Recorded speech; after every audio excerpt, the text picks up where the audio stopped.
ሰላም ውድ የማንቸስተር ዩናይትድ የሃያሉና የገናናው ክለባችን ደጋፊዎች እንደምናችሁ። በዚህ ቪዲዮ እንግዲህ ማንቸስተር ዩናይትድ ከኒውካስል ዩናይትድ ጋር ዛሬ በኦልድ ትራፎርድ በሚያደርገው ጨዋታ ቅድመ ፕሬስ ኮንፈረንስ አሞሪም እንግዲህ ከጨዋታው በፊት ፕሬስ ኮንፈረንስ አካሂዶ ነበር። በሁለት ፓርቲ የተለቀቀ ፕሬስ ኮንፈረንስ ሲሆን እኔም በዚህ ቪዲዮ አጠር ባለና ዘርዘር ባለ መንገድም ቃል ያደረገን የምናየው ይሆናል ማለት ነው። እንግዲህ ሩበን አሞሪም የማንቸስተር ዩናይትድ አሰልጣኝ ከሆነበት ጊዜ ጀምሮ ያለው የማሸነፍ ንጻሬ በጣም ዝቅተኛ እንደሆነ የሚታወቅ ነው። ወደ 32% የሚሆን ነው። በዚህ ዓመት ደግሞ ወደ 41 ወደ 42 ወደ 41% የሚሆን የማሸነፍ ንጻሬ ነው ያለው። ለዚህ ይሄን ንጻሬ ከፍ ማድረግ የሚጠበቅበት ጊዜ ላይ ነው ያለው። እንግዲህ ሩበን አሞሪም እንግዲህ ከዚህ ጨዋታ በፊት ምን አለ? ምን ተናገረ? ስለ ኮቢ ሜኑ ምን አለ? ስለ ብሩኖ ምን አለ? ወደ አፍኮን ሲሄዱ ተጫዋቾች ምን አለ? ጉዳት ላይ ስላሉ ተጫዋቾች ምን አለ? ተጨማሪ ደግሞ ይሄ ቡድን ምን ይጠበቅበታል? ስለ ዝውውር ምን አለ የሚለውን በዚህ ፕሬስ ኮንፈረንስ ላይ ተናግሯል ማለት ነው። እኛም ይሄን በሁለት ፓርት የምናይ ይሆናል ማለት ነው። የመጀመሪያው ጥያቄ እንግዲህ ሩበን አሞሪም የተጠየቀው ስለ ኮቢ ሜኑና ብሩኖ ፈርናንዴሽ ነው ማለት ነው። ምን ሲል ጋዜጠኛው ጠይቆታል ማለት ነው። ለዚህ ጨዋታ ብሎ ሲጠይቀው ስለ ብሩኖና ሜኑ ምን አይነት ሁኔታ ላይ ነው ያሉት ብሎ ሲጠይቀው ለዚህ ጨዋታ ሁለቱም ባላቸው ጉዳት ምክንያት አይኖሩም፣ በዚህ ጨዋታ ላይ ሁለቱም አይኖሩም ካለ በኋላ ሩበን አሞሪም ምን ብሏል? ከጉዳታቸው ሁለቱም እያገገሙ እንደሆነና ጥሩ ለውጥ እያሳዩ እንደሆነ ተናግሯል ማለት ነው። ይህም በቶሎ ወደ ሜዳ እንደሚመለሱም ተናግሯል። እንግዲህ ኮቢ ሜኑ በቀጣይ ሳምንት ይመለሳል ተብሎ ሲጠበቅ፣ ብሩኖ ደግሞ በሚቀጥለው አንድ ወር ውስጥ ይመለሳል ተብሎ ይጠበቃል ማለት ነው። ከዛም ኮቢ ብሩኖም ይልቅ በቶሎ እንደሚመለስ አሁን እንዳልኳችሁ ይሄን አስረድቷል። ከዛ በኋላ ብሩኖ ምን ያክል ጊዜ ነው በጉዳት የሚቆየው የሚለው ጥያቄ ቁርጥ ያለ ቀን እንግዲህ እኔ አንድ ወር ብዬ ነግሬያችኋለሁ። ምክንያቱም በተለያዩ አይነት ምክንያት አንድ ወር ሊሆን ይችላል ተብሎ ስለተጠቀሰ ማለት ነው። ግን ሩበን አሞሪም ቁርጥ ያለ ጊዜና ሰዓት ይሄ ነው ልላችሁ አልችልም ብሎ ተናግሯል ማለት ነው። በተጨማሪ ደግሞ ምን ተጠይቋል? ስለ ማቲያስ ድሊት ስለ ማጓየር ጉዳት ተጠይቋል። እንግዲህ ትዝ የሚላችሁ እኮ ለማቲያስ ድሊት ቀጣይ ሳምንት ይመለሳል፣ እንደተጎዳ በሳምንት ውስጥ ይመለሳል ተባለ። ግን እስካሁን ድረስ ማቲያስ ድሊት ከጉዳቱ አገግሞ አልተመለሰም ማለት ነው። ይሄ በዚህ ምክንያት እንግዲህ ሩበን አሞሪም ተጠይቆ ምን ብሎ መልሷል? ሁለቱም ከጉዳታቸው አላገገሙም። ለዚህ ጨዋታ ሁለቱም ከጨዋታው ውጪ ናቸው። ግን በቅርቡ ከጉዳታቸው አገግሞ እንዲሰሩ ትኩረት አድርገን እየሰራንበት ነው። እስቲ ለቀጣዩ ጨዋታ እንጠብቃቸው ብሎ ጥያቄ ያለው ነገር አስቀምጧል ማለት ነው። ሌላ እንግዲህ ሩበን አሞሪም የተጠየቀው ነገር ምንድነው? በባለፈው እሁድ ማንቸስተር ዩናይትድ ከአስቶን ቪላ ጋር በተጫወተበት ሊሳንድሮ ማርቲኔዝን በመሃል ሜዳ አሰልፈክ ነበር፣ ቀይረክ አስገብተክ ነበር። ከዚህ በፊት ኢመርጀንሲ ወይ አደጋ ነገር ካልሆነ በስተቀር ሊሳንድሮ ማርቲኔዝን የሚሆን ሌላ ተጫዋችን በዛ ቦታ ላይ ተከላካይ ተጫዋችን ላጫወት አልችልም፣ ስፔሻሊ ሊሳንድሮ ማርቲኔዝን ሲጠይቅ ላጫወት አልችልም ብለሃል እና ታዲያ ከዚህ በፊት ይሄን ተናግረክ የነበረ ከሆነ አሁን ምን ተለውጦ አሰለፍከው? እና ታዲያ ተከታታይ ጨዋታዎች ላይ ብሩኖን ላታገኝ ትችላለህ። ምንድነው የሚሻለው? ከዚህ በፊት ኢመርጀንሲ ካልሆነ ማርቲኔዝን አልጠቀም ብላል፣ ተከላካይ ተጫዋች ስለሆነ። ብሩኖን ተከታታይ ጨዋታዎች ላይ አታገኝም፣ ታዲያ ምንድነው የሚሻለው ብሎ ጠይቀታሉ። ሩበን አሞሪም በጣም በሚገርም ሁኔታ ነው ይሄን የመለሰው። እንደ ቡድን ሌሎች ተጫዋቾች አሉን። እንደ ቡድን ስናስብ ሌሎች ተጫዋቾች አሉን። እንዲሁም የተለያዩ አማራጭ መንገዶችን መፈለግ ወይም መሞከር ይገባናል። በባለፈው ጨዋታ ላይ ጃክ ፍሌቸር በጣም አሪፍ ነበር ተቀይሮ ከገባ በኋላ። ስለዚህ እንደዚህ አይነት ያሉ እድሎችንም መጠቀም አለብን። ስለ ጃክ አንድ ነገር ልንገራችኋል። ስለ ጃክ በጣም ወጣት ተጫዋች ነው፣ ግን እድሉን በአግባቡ የተጠቀመ ልጅም ነው ብሏል ሩበን አሞሪም። እንግዲህ በዚህ ፕሬስ ኮንፈረንስ ላይ እንደ ጃክ ላሉ ወጣቶች እድል ልንሰጥ ይገባናል ብሏል። ከአስቶን ቪላ ጋር እንግዲህ በቀደም ማንቸስተር ዩናይትድ ሲጫወት አሪፍ እንቅስቃሴ ካሳዩት ተጫዋቾች አንዱ ነው ጃክ ፍሌቸር። ሌላ ጥያቄ ሩበን አሞሪም እንግዲህ ምን ተጠይቋል? ከአስቶን ቪላ ጋር አሪፍ ብትጫወቱም ጋዜጠኛው እንደዚህ ነው ያለው፣ ከአስቶን ቪላ ጋር አሪፍ ብትጫወቱም አላሸነፋችሁም። እንደ ኤቨርተን፣ ዌስትሃም ያሉ ጨዋታዎችንም አጥጋቢ ውጤት አላመጣችሁም። ብዙ ሰዎች እነዚህን ጨዋታዎች ውጤት ታመጣላችሁ ብሎ ሲጠብቁ ነበረ። ለምን? እነዚህ የጨዋታ ፊክስቸሮች ቀላል ናቸው ከአንጻራዊ ተብሎ ማለት ነው። አሁንም ተመሳሳይ ይዘት ያላቸው ጨዋታዎች ከፊታችሁ አሉ። ታዲያ አንተ ምን ያህል በቡድንህ ትተማመናለህ? በራስህስ ምን ያህል ትተማመናለህ ለነዚህ ጨዋታዎች ተብሎ ተጠይቋል። በጣም በልበ ሙሉነት በራሴና በቡድኔ እተማመናለሁ ብሏል ሩበን አሞሪም። የትኛውም ጨዋታ የማሸነፍ አቅም እንዳለን አምናለሁ፣ ግን አንድ ችግሮች ቢኖሩብንም አሁን በቡድኔ እተማመናለሁ። አሁን ያሉብንን ጉዳቶች ታሳቢ ተደርጎ ያሉን ተጫዋቾች አምንባቸዋለሁ። አሁን ያለን የጉዳት ሁኔታ ታሳቢ ተደርጎም ቢሆን ያሉትን ተጫዋቾች አምንባቸዋለሁ። ነገር ግን ከባድ ይሆናል። ፎከስ ማድረግ ይጠበቅብናል። የትኛውንም ጨዋታ የማሸነፍ አቅም አለን ብሎ ተናግሯል ማለት ነው። ስለ ጃክ ፍሌቸር እና ስለ ሼሌሲም ደግሞ ተጠይቋል። በጣም ኖርማል የተጠየቀውን በምን አንግል ነው? ከበቀደሙ ከተሰለፉ በኋላ ምን አይነት ባህሪ ካራክተር አሳዩ? ተንጠባረሩ ወይ? ምን አይነት ሌላ ባህሪ ያመጡ ወይ? የዋናው ቡድን ተጫዋቹ ሆኖ ደረታቸውን አሳበጡ የሚል አይነት አንድምታ ያለው ጥያቄ ተጠይቆ በጣም ኖርማል የሆኑ ልጆች ናቸው። በጣም ጥሩ ጸባይና ባህሪ ያላቸው። ከባለፈው ጨዋታ በኋላ ምንም የተለየ ነገር አላየሁባቸው። እንዲሁም አልተኮፈሱም። ለቀጣይ ጨዋታ በጣም በዝግጅታቸው ትሬኒንግ ላይ በጣም እየሰሩ ነው። እንዲሁም እንጫወታለን፣ ወደ ቋሚ አሰላለፍ እንገባለን ወይ ጨዋታ ላይ ጊዜ ይሰጠናል ብሎ አምኖ ጠንክሮም እየሰሩ ነው። ይሄ በጣም ጥሩ ነገር ነው። እንደዚህ አይነት ወጣቶችን ነው የምንፈልገው ከሚል አንጻር ተናግሯል ማለት ነው። የብሩኖን ፈጠራ ብቃትን እንዴት መተካት ትችላል ተብሎ ተጠይቋል። ይሄ በጣም ከባድ ጥያቄ ነው። እንግዲህ ለዚህ የመለሰው ምንድነው? impossible to replace Bruno ነው ያለው። it is impossible to replace Bruno። እውነት ነው፣ impossible ነው ብሩኖ ለሪፕሌስ ለማድረግ ካለ በኋላ ዛሬ ጠዋት ተጫዋቾቼ ጋር በዚህ ጉዳይ ላይ ተነጋግረንበት ነበር። የሚገርም እኮ ነው። በዚህ ጉዳይ ላይ ተነጋግሮበት ነበር ከተጫዋቾቹ። ሁሉም ሰው ወይም ሁሉም ተጫዋች ኃላፊነት መውሰድ አለበት። በዚህ ውስጥ ድንገት ጥሩ ነገር ካለ ወይም የሚፈጠር ከሆነ ማለት ነው። የፈጠራ ብቃቱ ብቻ ሳይሆን የቆሙ ኳሶችን ብሩኖ የሚያደርስበት መንገድ እሱን ለየት ያደርጓል። አንዳንዴም ቡድኑን የሚያደራጅበት በጨዋታ መካከል እና የሚመራበትም እሱ ነው። ይሄ ለሌሎች ተጫዋቾች በጣም ጥሩ አጋጣሚ ነው፣ እድልም ነው። ምክንያቱም ካለን ችግር ከፍ ብሎ ለመታየት እነዚህ ተጫዋቾች ይሄን እድል ተጠቅሞ ከፍ ብሎ ለመታየት ትልቅ እድል ነው ብሎ ሩበን አሞሪም አስረድቷል ማለት ነው። እንዲሁም በአንድ ተጫዋች ላይ ብቻ ደግሞ መመካትና መተማመን የለብንም። እንደ ቡድን እንደ ብራይን ያሉ፣ እንደ ብሩኖ ያሉ፣ እንደ አማድ ያሉ በቆሙ ኳሶች ላይ የተካኑ ተጫዋቾችን አተናል። ስለዚህ የብሩኖ ማጣታችን ክፍተት ይፈጥርብናል። ግልጽ ነው። እነዚህ ተጫዋቾች ስለሌሉን በዚህ ጨዋታ ላይ እነዚህ ተጫዋቾች ስለሌሉን ይሄን ኃላፊነት ሌሎች ተጫዋቾች ወስዶ ይሄን እድል መጠቀም ይኖርባቸዋል።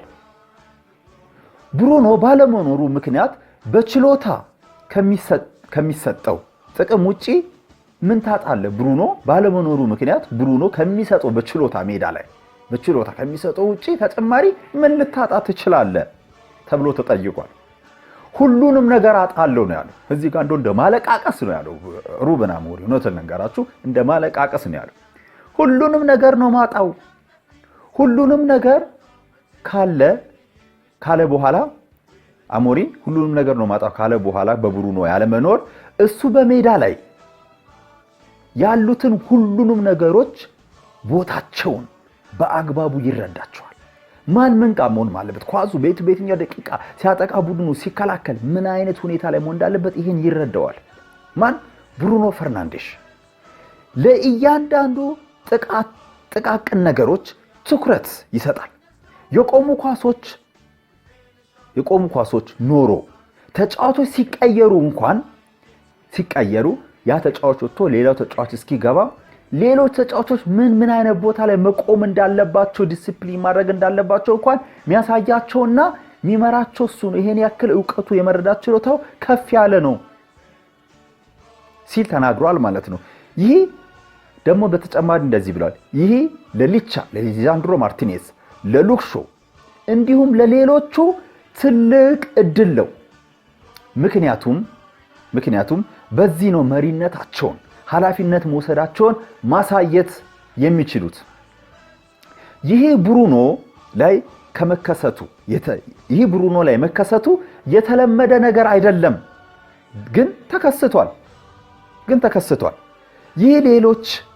ይህ ለሌሎቹ አሁንም ትልቅ እድል ነው ሲል እንግዲህ ሩበን አሞሪም በፓርት 1 በነበረው ፕሬስ ኮንፈረንስ ላይ ይሄን ነገር አጋርቷል ማለት ነው። እስካሁን ስለተከታተላችሁኝ አመሰግናለሁ። እኔ ሐዋርያው ነኝ ከሐዋርያው ዩቲዩብ። ውድ የማንቸስተር ቤተሰቦች፣ የማንቸስተር ዩናይትድ የኃያሉ የጀግናው የብራንዱ ክለባችን ደጋፊዎች ቻናሌ ሰብስክራይብ አድርጉ፣ ይሄን ቪዲዮ ላይክ አድርጉ፣ ሼር አድርጉ። በዩቲዩብ የምታዩ በቲክቶክ የምታዩ ኮፒ ሊንክ አድርጉ፣ ፎሎ አድርጉ። አመሰግናለሁ። እኔ ሐዋርያው ነኝ ከሐዋርያው ዩቲዩብ። ግሎሪ ግሎሪ ግሎሪ ዩናይትድ ዩናይትድ ዩናይትድ። ሰላም ውድ የማንቸስተር ዩናይትድ የኃያሉና የገናናው ደጋፊዎች፣ በዚህ ቪዲዮ ፓርት 2 ሩበን አሞሪም ፕሬስ ኮንፈረንሱን ይዘን መተናል ማለት ነው።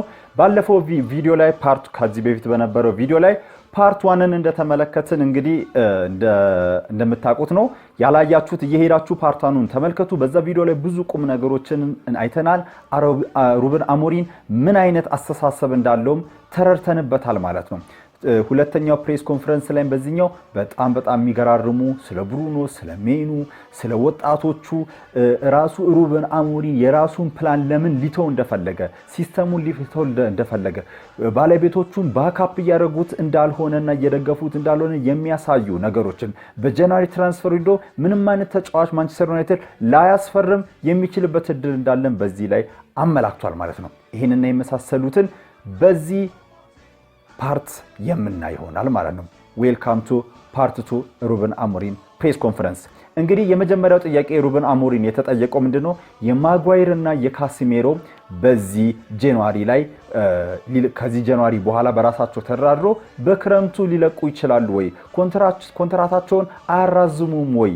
ትፈልጋቸዋለህ ወይ የሚል ጥያቄ ተጠይቋል ማለት ነው። አሁን አላቅም፣ ግን በክረምቱ እናያለን ምን እንደሚፈጠር ብሎ አጠር አድርጎ መልሶታል ማለት ነው። አሁን ላይ ምን እንደሚሆን አላቅም፣ በክረምቱም እንደሚፈጠር አብረን እናያለን ብሏል። ሌላ ሁለተኛ ጥያቄ ሩበን አሞሪም የተጠየቀው ምንድነው በዚህ ፕሬስ ኮንፈረንስ ላይ በጃንዋሪ ትራንስፈር ዊንዶ ምንም ተጫዋች ካላስፈረም ትከፋለህ ወይ ቅሬት ትሰኛለህ ወይ ተብሎ ተጠይቋል ማለት ነው። አይ ብሎ ነው ያለው። ኖ አልሰኝም፣ we have a plan፣ እቅድ አለን። ተገቢ የሆኑ ተጫዋቾችን ብቻ ነው ወደ ቡድናችን መቀላቀል ወይ ማምጣት የምንፈልገው። እንደ ጃክ ፍሌቸር ያሉ እንደ ሌሲ አይነትም ተጫዋቾች አሉን።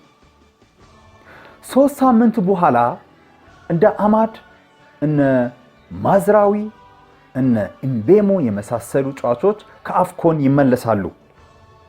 እንዲሁም በቅርቡ ኮቢ ሜኑ፣ ብሩኖ ፈርናንዴዝም ከጉዳት ያገግማሉ። ሃሪ ማጓየርም ድሊትም እንደዛው። እስቲ የሚመጣውን ነገር አብረን እናያለን ሲል እንግዲህ ሩበን አሞሪም ተናግሯል ማለት ነው በፕሬስ ኮንፈረንሱ ላይ ከኒውካስል ጋር በሚኖረን ጨዋታ ቀደም ብሎ ማለት ነው። ስለ ጃክ ፍሌቸር ለመሃል ሜዳው ኃላፊነት ይመጥናል ወይ ጃክ ፍሌቸር ገና ወጣት አይደል እንዴ ተብሎ ተጠይቋል ማለት ነው። ይሄን እንግዲህ ሲጠየቅ ሩበን አሞሪም ምን ብሎ ነው የመለሰው? ስናወራበት ነበር መጀመሪያ ኮቢ በዚህ ብሩኖ በተጎዳበት ሰዓት ላይ ይሰለፋል ብለን ጠብቀን ነበር፣ ግን አልሆነም። ጃክ ፍሌቸር ሆኖ ተሰልፏል። ግን ለኮቢ ተገቢው የመጫወቻ ሰዓት አለማግኘት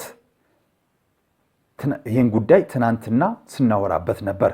ነገር ግን እድለኛ አይደለም ኮቢ ሜኑ ተጎድቷል። ኮቢ ሜኑ አንዳንዴ እንዲህ ነው ህይወት፣ አንዳንዴ እድል፣ አንዳንዴ እንዲህ ነው መጥፎ እድል እንደዚህ ያጋጥማል። በዚህ ዓመት ላይ አንዳንዴም እንደዚህ ያሉ መጥፎ እድሎች ራሳችን ቡድናችንንም አጋጥመውናል።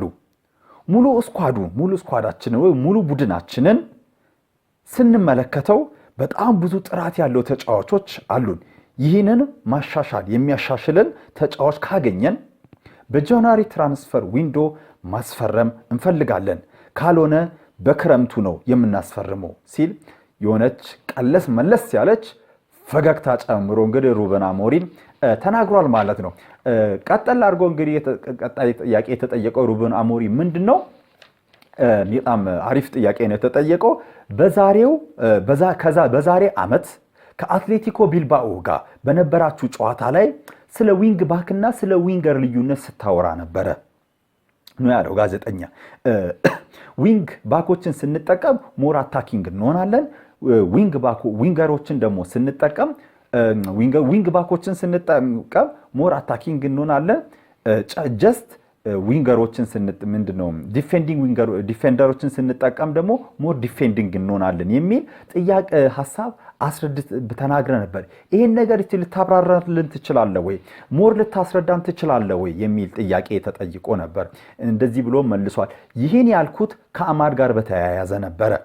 የዛሬ ዓመት የምታስታውሱ ከሆነ ይሄን የተናገርኩበትን ምክንያት በብዛት ኑዝንና ዳሎትን ነበር ስንጠቀም የነበረው። እውነትም ትዝ የሚላችሁ ከሆነ መጀመሪያ ላይ በቀኝ መስመር ኑዝን፣ በግራ መስመር ደግሞ ዳሎትን ነበር አብዝቶ ሲጠቀም የነበረው። አማድ ጉዳትም በተለያየ ምክንያት ስላልነበር ማለት ነው ስንጠቀም ነበር።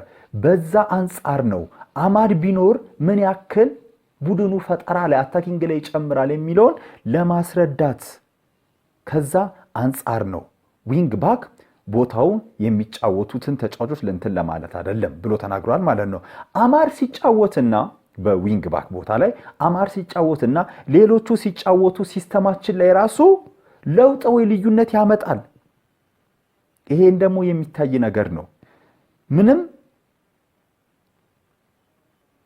ምን ያክልም እንደሚያሻሽለን አይታችኋል።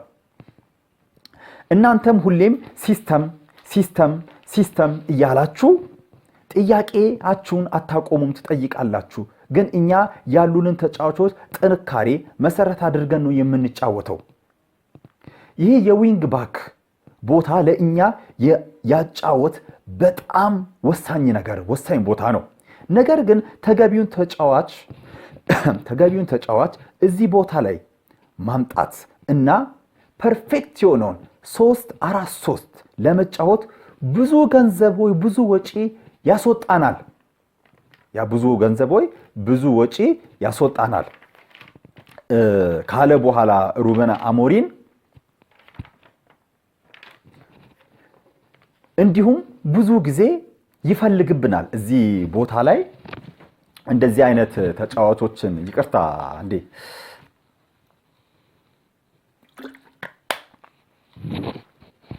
እንደዚህ አይነት ተጫዋቾችን አንጥተን ለማለት ብዙ ወጪ ያስወጣናል።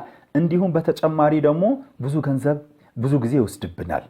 ይህ ሊሆን እንደማይችል አሁን እየገባኝ ነው። እቺ በጣም መጥፎ ነገር ናት። የማንቸስተር ቤተሰቦች እዚህ ጋር የተናገረው ነገር እኔ በጣም ነው እንትን ያለኝ።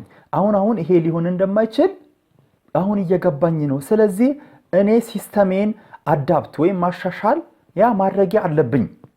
እስቲ አስቡት እንደ አማድ የሚጫወት ሌላ ተጫዋች በተቃራኒው አማድ እንደሚታወቀው በቀኝ መስመር ነው የሚጫወተው በግራ መስመር ቀኝ እግሩን መጠቀም የሚችል በዛ በኩል ሌላ እንደ አማድ የሚጫወት ተጫዋች ቢኖረን ምን ያክል ሊያሻሽለን እንደሚችል እስቲ አስቡት ብሎ ተናግሯል ማለት ነው።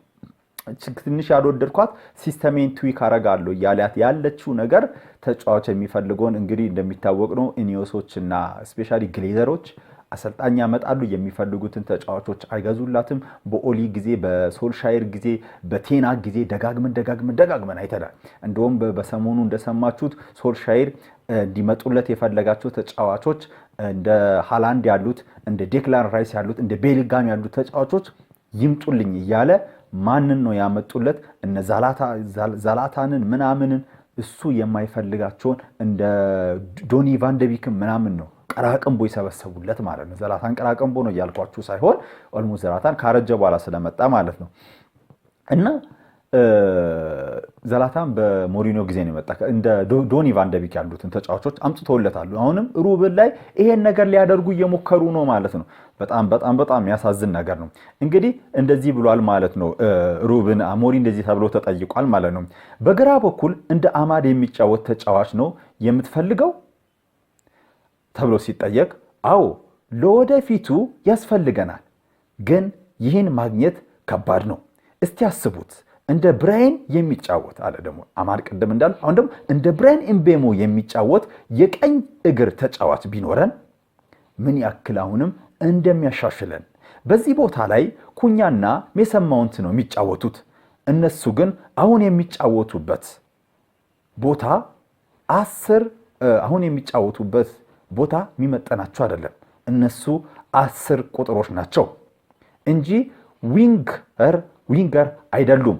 ለወደፊት ይህንን ቦታ ማጠናከርም ይኖርብናል ብሏልም። እንግዲህ ስለ ኮቢ ሜኑ ብዙ እንጠይቅካለን፣ ጋዜጠኛው እንደዚህ አለው። ስለ ኮቢ ሜኑ ብዙ እንጠይቅካለን፣ ቢሆንም ትራንስፈር ዊንዶ ሲከፈት ኮቢ አንተ ጋር መጥቶ የተሻለ የመጫወቻ ጊዜ ለማግኘት የልቀቁኝ ጥያቄ ቢያቀርብ ትቀበለዋለህ ወይ? ተገቢ ጥያቄ ነው። ትቀበለዋለህ ወይ ብሎ ሲጠይቀው አሁን ባለንበት ሁኔታ ያለ ተተኪ ማንንም መልቀቅ አንችልም ሲል የኮቢ ሜኑ ጥያቄ ቢኖር እንኳን ተገቢ ተተኪ ተጫዋች ካላገኘ መልቀቅ እንደማይችል ቁርጥ ያለ መልስ ሰጥቷል ማለት ነው። እንግዲህ ይሄ ነገሮችንም ያረግባልን ብዬ አስባለሁ፣ ግን ተገቢ ለኮቢ ሜኑ ያሳዝናል። ታዲያ ሌላ ጥያቄ የተጠየቀው ጥያቄ ታዲያ ምንም ተጫዋቾች ጃንዋሪ ላይ ካላስፈረምክ ቶፕ 4 የመጨረሻ እድል አለኝ ብለህ ታስባለህ ወይ? ቶፕ 4 ለመፎካከር ማለትም ከቶፕ 4 ያለክ 3 ነጥብ ብቻ ስለሆነ ወይም ርቀት ላይ ስለሆን ወደ ቶፕ 4 ፉክክር ምንም ተጫዋች ሳታስፈርም መፎካከር መወዳደር ትችላለህ ወይ ተብሎ ሲጠየቅ ሩበን አሞሪም ምን ብሎ በዚህ ፕሬስ ኮንፈረንስ ላይ መልሷል ማለት ነው። ልሎ የምችለው ነገር ቢኖር ከዚህ በኋላ ማድረግ እንደምንችለው መወዳደሩን እኔም ብዙ ማድረግ እንደምችልና ከኔም ብዙ የሚጠበቅ ነገር ይኖርብኛል ሲል ሩበን አሞሪም መልሷል ማለት ነው። ጋዜጠኛው ቀጠል አድርጎ የምንጠየቁት ሩበን ስለ እድሎች ታወራለህ ደጋግመክ፣ አሁን የብሩኖን መጎዳት ተከትሎ ሌሎች ተጫዋቾች እድል ነው ብለካል። ታዲያ ብሩኖ ሲመለስ ይሄ እድልን ሌሎች ተጫዋቾች ያገኛሉ ወይ? ኮቢ በቀጣይ እድል አለ ወይ? ቢመለስና ኮቢ ሜኑ ቢሳተፍ በቀጣይ ጨዋታ ላይ ከዛ እንቅስቃሴ ቢያሳይ ብሩኖ ሲመጣስ ያን እድል ተጠቅሞ መቀጠል ይችላል ወይ ብሎ ሲጠየቅ ኮቢ ሜኑ ከዚህ በፊት የሚያገኘውን ሁሉንም እድል አሁንም ያገኛል። ከዚህ በፊት የተለያዩ ቦታዎች ላይ ተጫውቷል። በካሲሜሮ ቦታ መጫወት ይችላል፣ በሜሰን ማውንት ቦታም መጫወት ይችላል እና ኮቢ ሜኑ የማንቸስተር ዩናይትድ የወደፊቱ ተስፋ ነው፣ ማንቸስተር ዩናይትድ ፊውቸር ነው ያለው። ይሄ ደግሞ አንድ ቅድም ከተናገረው ነው ለወጥ ያለ ትልቅ ተስፋ የሚሰጥ ነው። ይህ የእኔ ስሜት ነው ብሏል። እንግዲህ ሩበን አሞሪም እድሉን እስኪያገኝ ግን ትዕግስት ያስፈልጋል። በዚህ እኔም እስማማለሁ። ትዕግስት ያስፈልጋል። በእግር ኳስ ሁሉም ነገሮች በቅጽበት ሊቀየሩ ይችላሉ። ሲል እንግዲህ ሩበን አሞሪም ተናግሯል ማለት ነው። ካሲሜሮን በተመለከተ ጥያቄ ተጠይቋል ማለት ነው። ካሲሜሮ ከፍተኛ ደረጃ ላይ ተጫወተ ተጫዋች ነው። አንተም በከፍተኛ ደረጃ የተጫወቱ ተጫዋቾችንም አሰልጥነካል። በካሲሜሮ ላይ ብዙ እየተንተራስክ ነው፣ እንደ ቡድኑን እየተንተራሰ ነው። ታዲያ ይህ ምን ያህል ከባድ ይሆንብሃል? ምክንያቱም ከክለቡ ጋር ምን ያህል እንደሚቆይ ስለማይታወቅ ካሲሜሮ ወይም ኮንትራቱ በክረምቱ ስለሚያልቅ ማለት ነው። ይህን ጥያቄ ሲጠየቅ ምን ብሎ ነው የመለሰው? ይህ ትክክል አይደለም። ኮንትራቱ ይለቅም አይለቅም እንደሱ ያሉ ጠንክሮ የሚሰሩ ተጫዋቾች ያስፈልጎናል። እሱ ጠንክሮ የሚሰራውን ያክል ሌሎች ማለቴም በትሬኒንግ ቦታ ላይ ለእያንዳንዱ ዲቴይል ነገር ትኩረት አድርጎ የሚሰራውን ነገር ሌሎች ተጫዋቾች ቢሰሩ በጣም ብዙ ለውጦች እናይ ነበር። ይሄንም ጠንክሮ የሚሰራበት መንገድ ነው። ለትናንሽ ነገሮች ትኩረት የሚሰጥበት መንገድ ነው ካሲሜሮን የ5 ቻምፒዮንስ ሊግ ውጤት ባለቤት ያደረገው ሲል እንግዲህ ሩበን አሞሪም በዚህ መንገድ መልሷል ማለት ነው። እንግዲህ ማንቸስተር ዩናይትድ ከኒውካስል ዩናይትድ ጋር በሚያደርገው ጨዋታ ትልቅ ውጤት ይጠበቅበታል። ሩበን አሞሪም እንግዲህ የተናገራቸውን ነገሮች ፕሩፍ እያደረገ ነው ያለው። አንዳንዶቹን ደግሞ ዲስፕሩፍ እያደረገ ነው። ለፖፑም ቢሆን ሲስተሜን አልቀይርም ብሏል። ግን ለማይሆኑ ነገሮች፣ ለጉዳቶች፣ ለተጫዋቾች ሲሄዱ ደግሞ አሁን ደግሞ ሲስተሙንም እየቀየረ ነው። እንግዲህ እናንተ ምን ታስባላችሁ? ሩበን አሞሪም ማንቸስተር ዩናይትድ እየመራበት ያለ መንገድ አሪፍ ነው ይመቸኛል የምትሉ ከሆነ እየገባችሁ ይመቸኛል ሩበን አሞሪም በሉ። አይ ሩበን አሞሪም እየሄደበት መንገድ ያለው አይመቸኝም የምትሉ ከሆነ ሳክ ሩበን አሞሪም ወይ ይባረር ሩበን አሞሪም እያላችሁ ኮሜንት ላይ እየገባችሁ ስጡ።